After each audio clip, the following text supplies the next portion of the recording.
இந்த independent home and villa concept கொஞ்சம் develop ஆகிட்டு வந்துட்டு இருக்கு.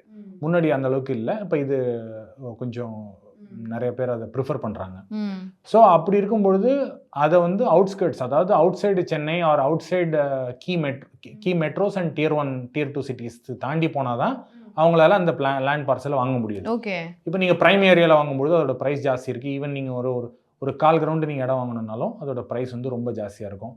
அதை தவிர நீங்கள் வந்து சிட்டியில் வாங்குறீங்கன்னா அதுக்கு அப்ரூவலுக்கு போகணும், அங்கே இருக்கக்கூடிய லோக்கலில் இருக்கிறவங்க எல்லாரையும் கவனிக்கணும். இந்த மாதிரி நிறைய பிரச்சனைகள் வர்றதுனால அவங்க விரும்புறதில்லை.